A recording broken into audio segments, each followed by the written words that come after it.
This is Democracy Now!, democracynow.org. I'm Amy Goodman. We go now from New Jersey's most famous musician to New Jersey Democratic Congresswoman LaMonica McIver. She's facing up to 17 years in prison stemming from an incident last May when she and two other Democratic Congress members went to inspect Delaney Hall, the private immigration prison run by GEO Corporation under contract with ICE.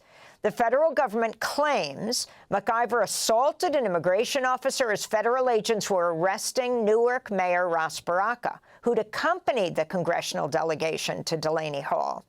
Congressmember McIver has vehemently denied the charges. This is a brief clip of the scene outside the ICE jail that day.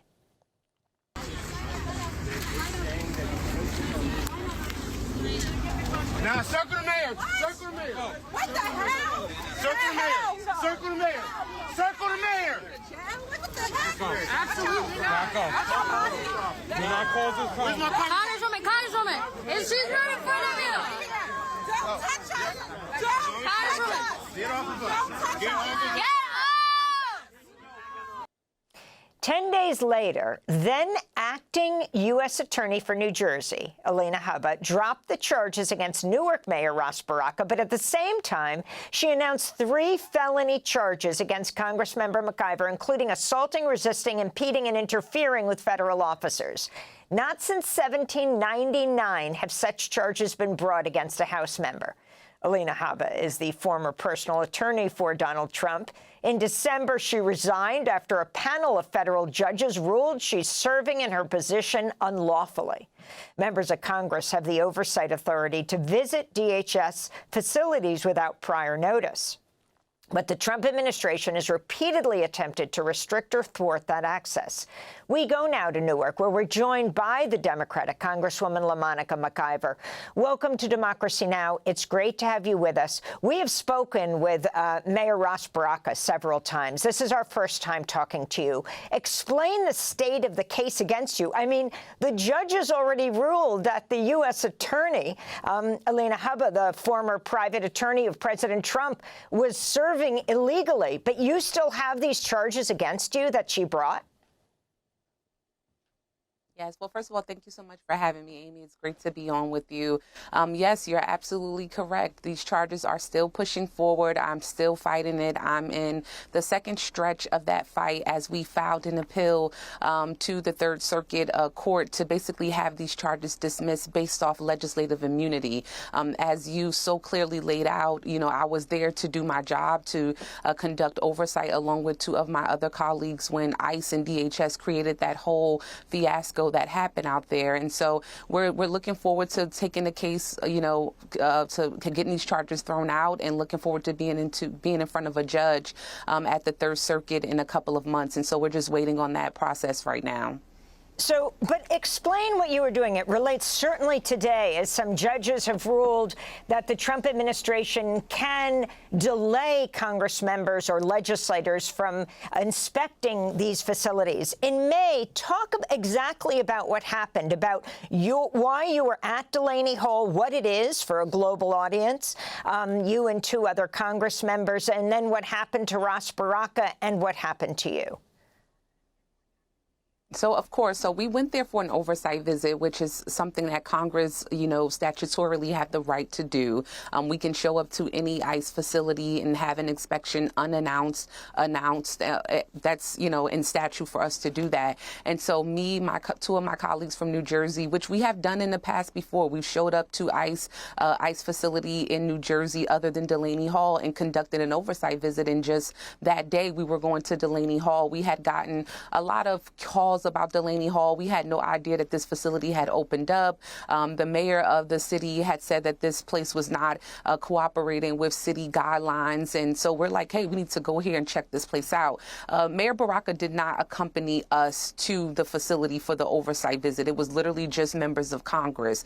Mayor Baraka showed up later because he was coming there for the press conference that we were having after our tour, but he was not there to come with us on the visit. I mean, he had been showing up there at this facility facility every day prior to us coming, because once again, this facility has basically, just refused to adhere to city guidelines as it relates to inspections and fire code inspections. They claim they're a federal facility, but they're not. It's a private prison that has a contract with the federal government. They're not a federal facility. And so we showed up there to have our oversight visit, and we were met with an army of ICE agents, folks from DHS. I mean, I had never experienced anything like that, nor had we when we went to another facility to inspect that facility. And so they created a whole fiasco, unlawfully arrested the mayor for trespassing after they let him into the gate. I mean, it was just a whole complete nightmare there that day, with them basically trying to restrict us from having oversight of this facility.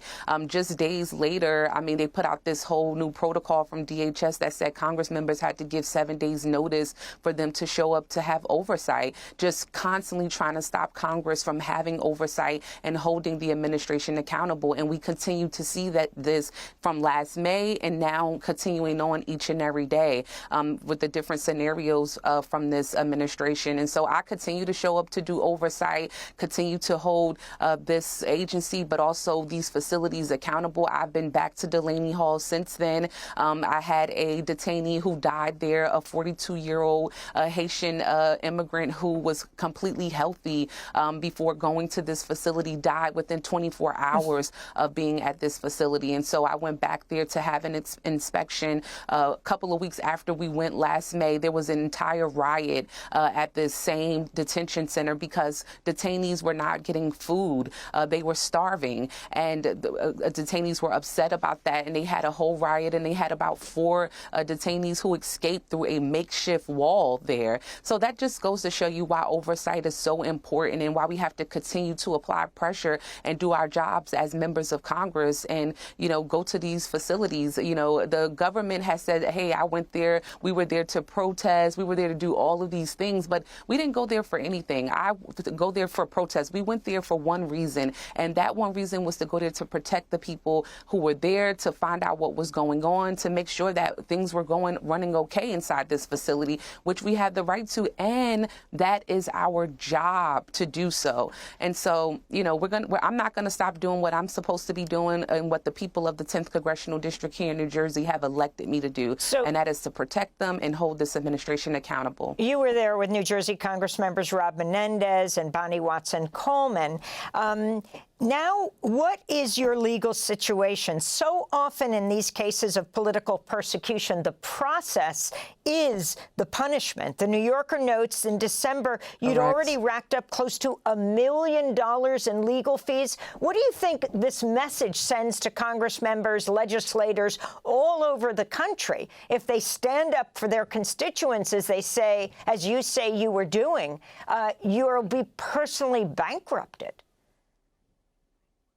Yeah, I mean, you're absolutely right. The process is the punishment. This is what they're doing. They're doing this with your taxpayer dollars, prosecuting a member of Congress for doing their job. It doesn't cost them anything because they're using taxpayer dollars to do so. But I think what it does is it inserts fear in other leaders to step up and hold the administration accountable. It's intimidation, it's bullying, and they're just using me as a tool and a prop to do so.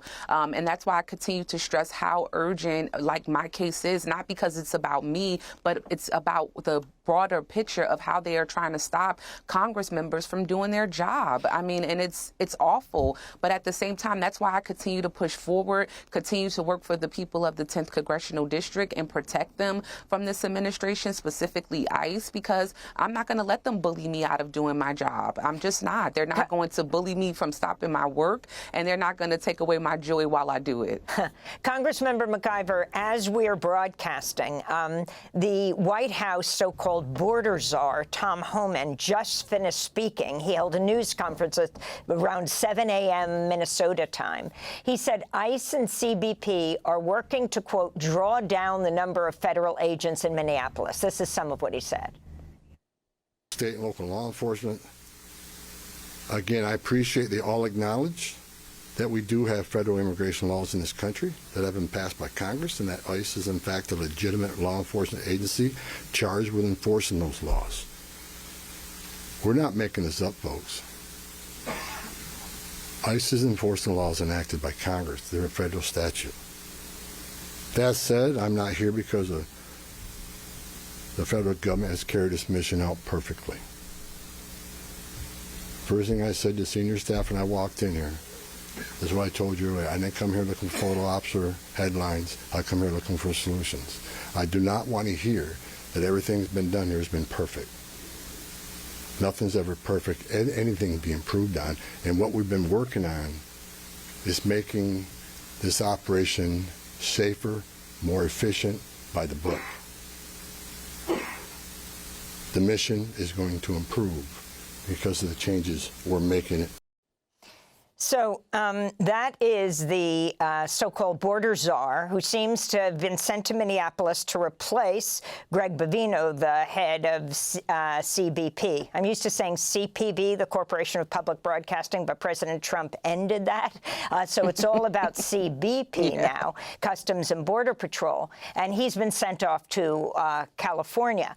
But there is Tom Homan, the man who was being investigated by the FBI until a few weeks ago for taking a kava bag filled with $50,000 of cash from 2 undercover FBI agents. That investigation has been squelched, though some of your fellow Congress members are calling for the video of him accepting that cash, people like Congressmember Raskin. But I'd like to end by asking you about whether you think the government is going to be partially shut down this weekend. And to respond to, you were really the precursor to Minneapolis, but to respond to what the Senate is threatening to do, as they say they want to separate DHS funding from the rest of the budget, and if the Republicans don't agree to, they won't vote for the bill.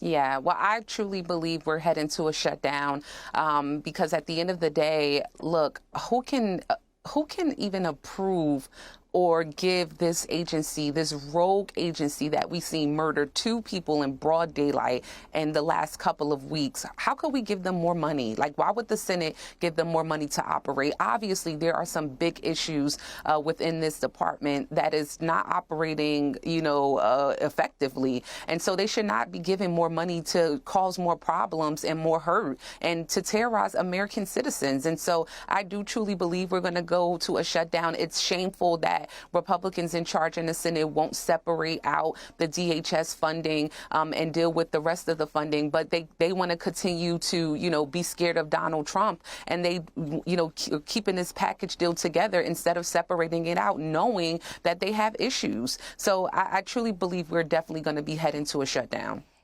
Democratic Congressmember LaMonica McIver speaking to us from Newark, New Jersey. Thank you so much for joining us. Thanks for watching Democracy Now! On YouTube. Subscribe to the channel and turn on notifications to make sure you never miss a video. And for more of our audience-supported journalism, go to democracynow.org, where you can download our news app, sign up for our newsletter, subscribe to the daily podcast, and so much more.